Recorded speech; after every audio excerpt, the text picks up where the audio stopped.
ሁላችሁ ወወልድ ወመንፈስ ቅዱስ አሐዱ አምላክ አሜን።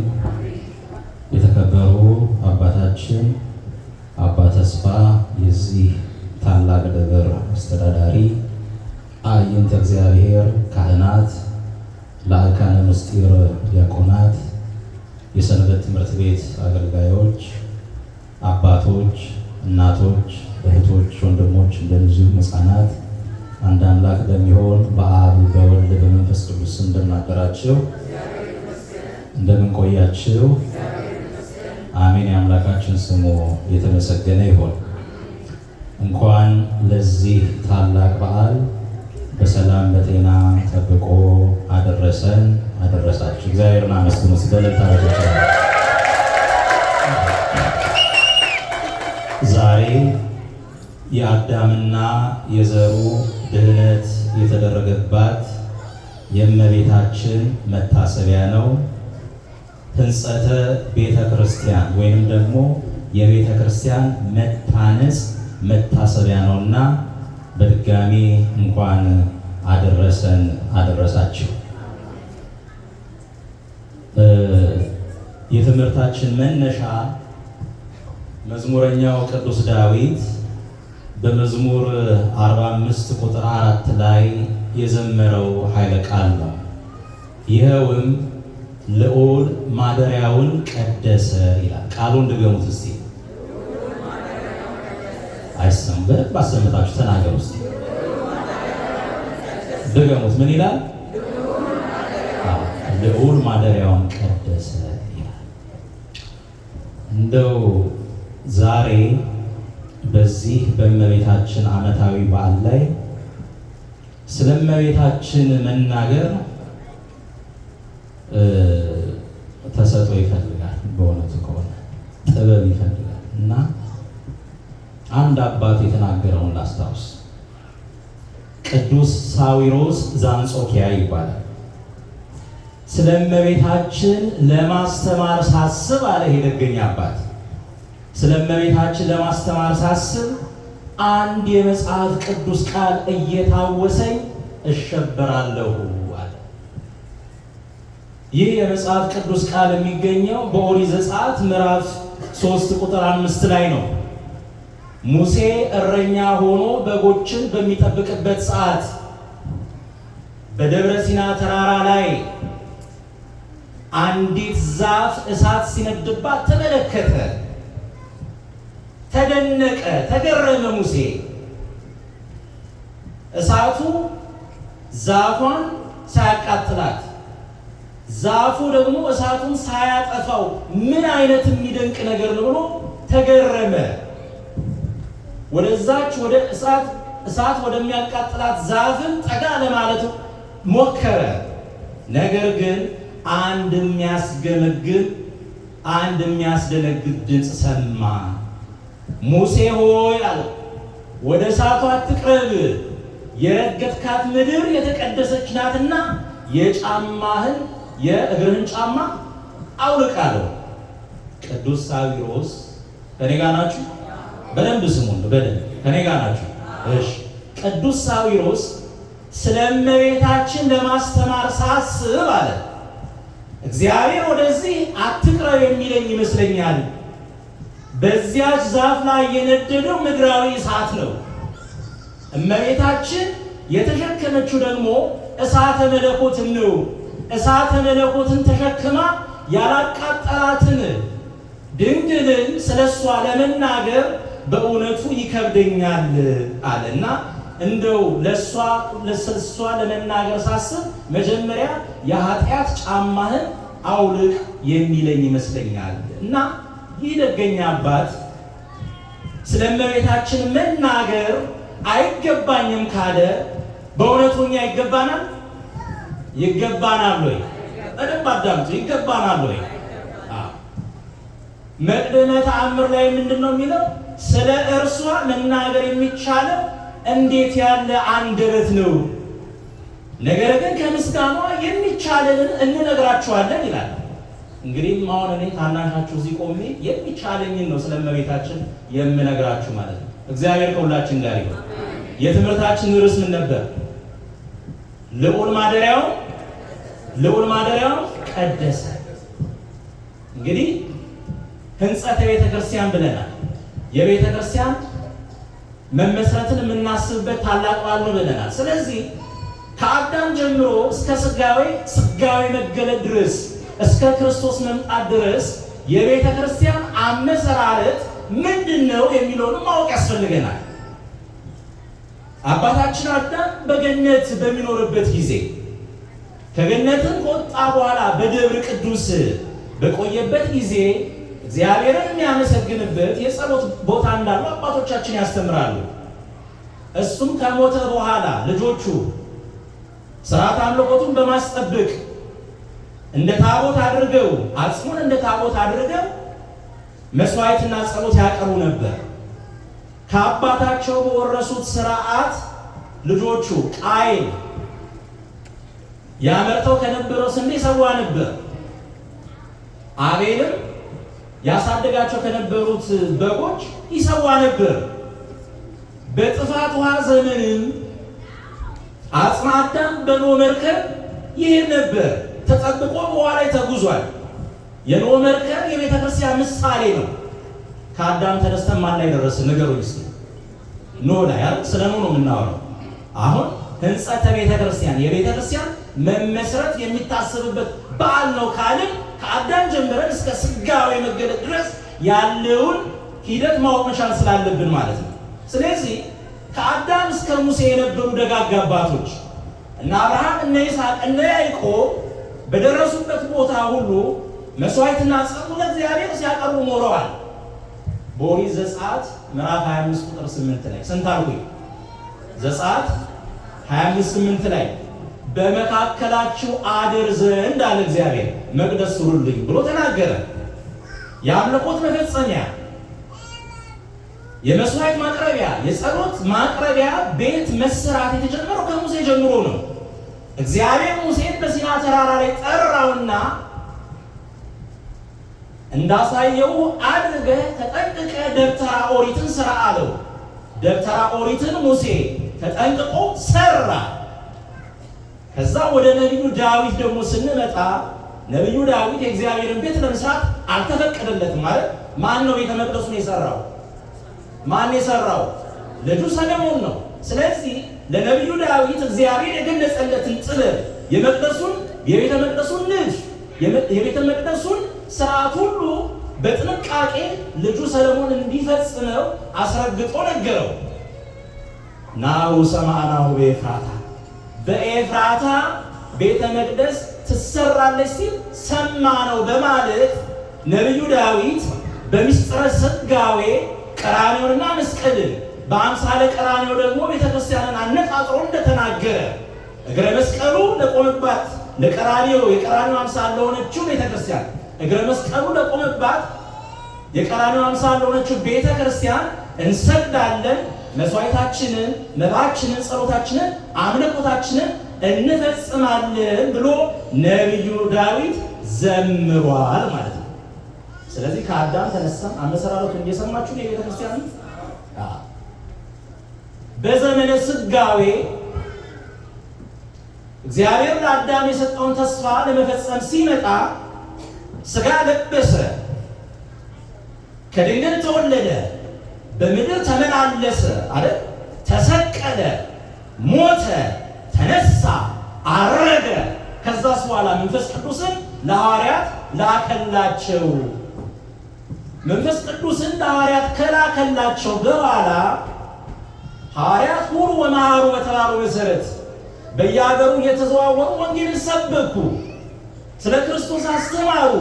ትምህርተ ወንጌል ተስፋፋ፣ የምዕመናን ቁጥር ጨመረ። ከቃሉ ጋር ናችሁ? እግዚአብሔር ከሁላችን ጋር ይሁን። መስዋዕት የሚቀርብበት፣ ጸሎት የሚቀርብበት፣ ትምህርት ሃይማኖት የሚሰጥበት ቤተ ክርስቲያን እንዲሰራ አስፈላጊ ስለነበር የመጀመሪያዋ ቤተ ክርስቲያን ፊልጵስዩስ በተባለች ከተማ ተሰራች። አመስግኑ።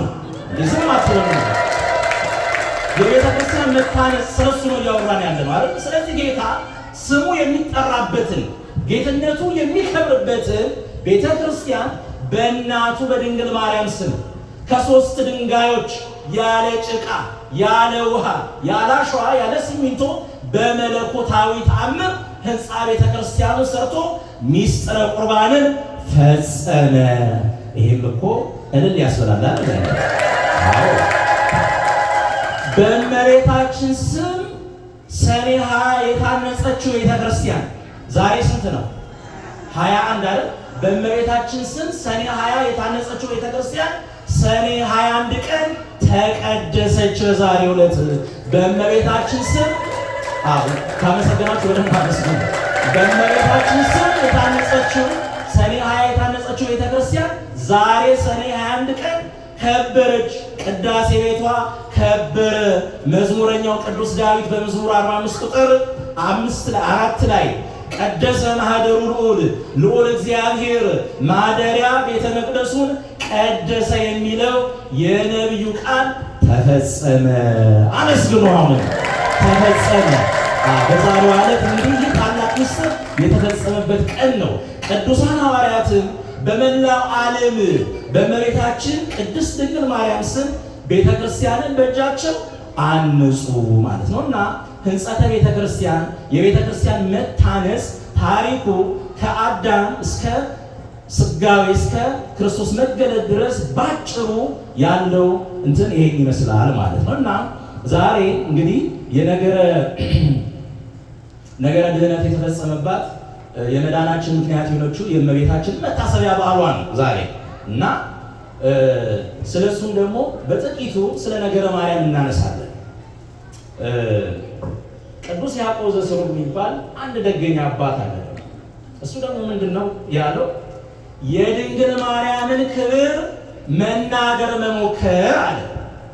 የድንግል ማርያምን ክብር መናገር መሞከር አንድን ሰዓሊ ጠርቶ ፀሐይን ከነሙቀቷ ፀሐይን ከነብርሃኗ ሳላት ማለት ነው። በእውነቱ ፀሐይን ከነሙቀቷና ከነብርሃኗ መሳል ይቻላልን? ይቻላል ወይ? አይቻልም። ስለዚህ የእመቤታችንን ክብር መናገር አይቻልንም። ነገር ግን እግዚአብሔር እንደገለጠልን መጠን እናገራለን። እንግዲህ ስለ እመቤታችን ነገረ ማርያም ማንሳት የፈለኩት ምንድነው? የእመቤታችን መንፈሳዊ ትሩፋቶች ለኛ የሚጠቅሙ ብዙ መንፈሳዊ ትሩፋቶች አላት እመቤታችን ቅድስት ድንግል ማርያም። እንግዲህ ከነዛ ውስጥ አንድ አምስቱን ሰዓት ስለሌለን አንድ አምስቱን ልጠቅሳለሁ። የመጀመሪያው ትህትና ነው። ሁለተኛ እምነት፣ ሶስተኛ ፍቅር፣ አራተኛ መታዘዝ፣ አምስተኛ ትዕግስት። እነዚህ የእመቤታችን ትሩፋቶች እኛ ልንማርባቸው የሚገቡን 5 ትሩፋቶች ናቸውና እነሱን በየተራ እናያለን። የመጀመሪያው እንግዲህ ትህትና ነው። ትህትና ማለት ከኔ ጋር ናችሁ? ትህትና ማለት የመንፈስ ፍሬዎች ሁሉ መሰረት ነው። የመንፈስ ሁሉ ፍሬዎች ሁሉ መሰረት ነው። ትህትና የታላቅነት መገለጫ ነው።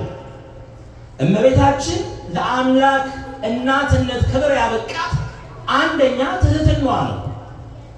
ኤልሳቤጥ እኔ ወደ አንቺ አንቺ ወደ እኔ እንዴት ትመጫለሽ? አንቺ ብፅዕት ነሽ ስትላት ሰውነቴ እግዚአብሔርን ታከብረዋለች ብላ መለሰች እንጂ አዎ ብፅዕት ነኝ አላለች።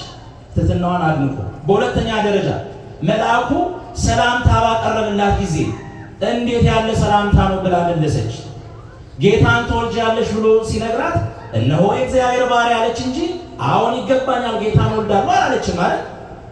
በሆሳዕና ዕለት ጌታን አጅበው ሲመጡ እሷ እንደ ጌታ እናትነቷ ከፊትም ልቅደም አላለችም፣ ኋላ ልከተልም አላለችም። ትህትናዋን አድንቁ።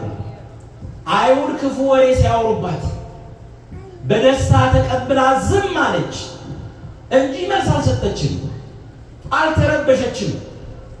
ጸጋን የተሞላች ስትሆን እሷ ግን ጸጋን ከሚሹት ከሐዋርያትና ከሴቶች ጋር ታመሰግን ነበር፣ ትተጋ ነበር። ስለዚህ እመቤታችን የትህትና እናት ናት። እመቤታችን በሙስሊም እመቤታችን የትህትና እናት ናት። በሁለተኛ ደረጃ ምንድነው? ሁለተኛ ያልኩት ምን ነበር የሚያስታውስ? እምነት። እሺ በደንብ እየተከታተለች ነው። ጥሩ። ሁለተኛው ምንድነው? እምነት። ሐዋርያው ቅዱስ ጳውሎስ እንደነገረን እምነት ተስፋ ስለምናደርገው ነገር የሚያስረግጥ የማናየውን ነገር የሚያስረዳ ነው። ምን እምነት። ታስታውሱ እንደሆነ ተጠራጣሪው ሐዋርያ ማን ነበር? ከሐዋርያት ማን ነበር? ቶማስ። ገቢረ ተአምራቱን እያየ አጠገቡ ሆኖ ከጌታ አጠገብ ዕውራንን ሲያበራ፣ ጆሮ ሲቀጥል፣ ጎባጣ ሲያቀና፣ ለምጻሙን ሲያድን፣ የማርቆስን ጆሮ ሲቀጥል ቅዱስ ቶማስ ያይ ነበረ ገቢረ ተአምራቱን። ነገር ግን ትንሣኤውን ተጠራጥሮ ካላየው ምን አለ? አላምንም አለ። እመቤታችን ግን የመልአኩን ቃል በማመን ምን አለች? ይሆንልኛል፣ ይደረግልኛል ብላ እምነቷን ገለጸች። ስለዚህ እመቤታችን የእምነት እናት ናት። ዘላለማዊ አምላክ መሆኑን ታምናለች። ንጉሠ ነገሥት መሆኑን ታምናዋለች። በትንሣኤ ጊዜ እንደ ማርያም መግደላዊት አትክልተኛ ወሰደው አላለችም ክርስቶስን። እንደ ጴጥሮስ መቃብር ገብቼ ልይ አላለችም። ምን አለች እመቤታችን?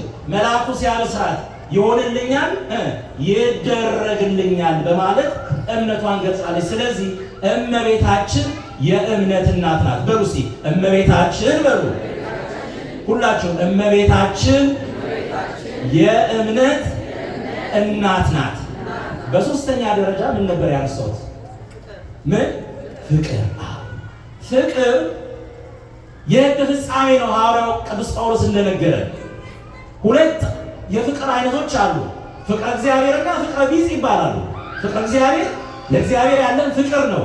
ሁለተኛው ደግሞ ለሰዎች ያለን ፍቅር ነው እና ከሰው ወገን ይላል ይህን በምልአት መፈጸም የተቻለው ማንም የለም። ይህን በምልአት መፈጸም የተቻለው ፍቅረ እግዚአብሔርንም ፍቅረ ቢጽንም መግለጽ የተቻለው ከእመቤታችን በስተቀር ማንም የለም።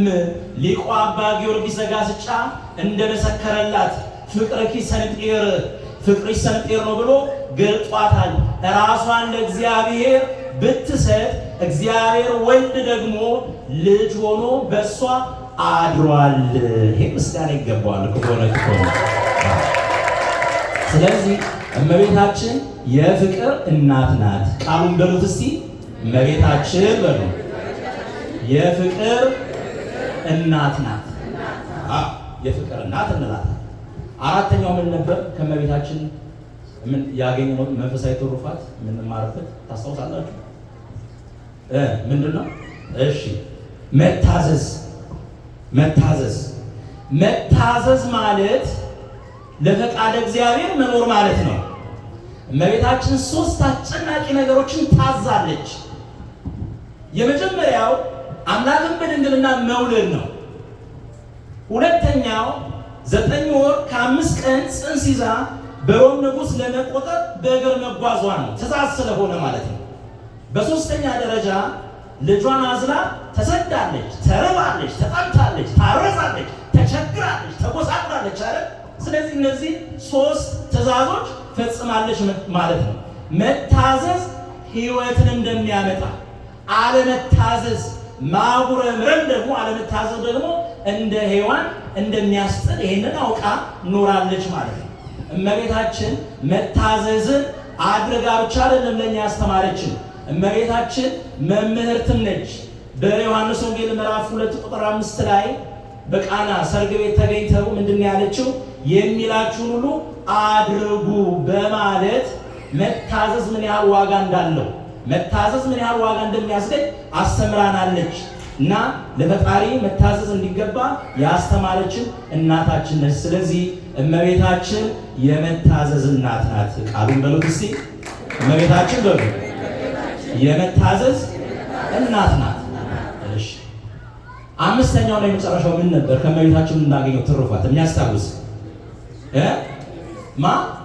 ትዕግስት። ልብ አድርጉ፣ ትዕግስት ከእመቤታችን የምናገኘው አምስተኛው የምንማረው ትሩፋት፣ መንፈሳዊ ትሩፋት ትዕግስትን ነው።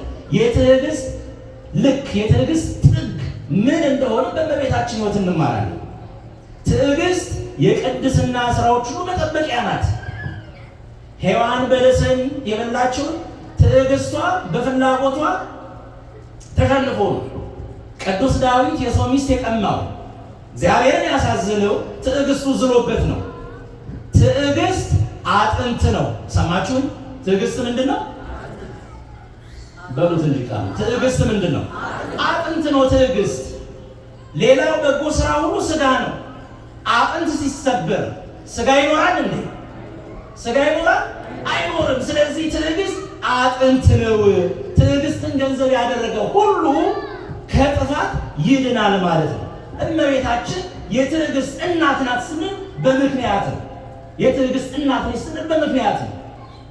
የጸነሰችው በዝሙት ነው ተብላለች እኮ እመቤታችን አይደል እንዴ? ክብር ይግባትና የዮሴፍ ሚስት ተብላ ታምታለች አይደል እንዴ? በብቸኝነትና በድህነት ኖራለች። በምድረ በዳ ወለደች። ልጇን ይዛ ተሰደደች፣ ተንከራተተች፣ አሳደገች።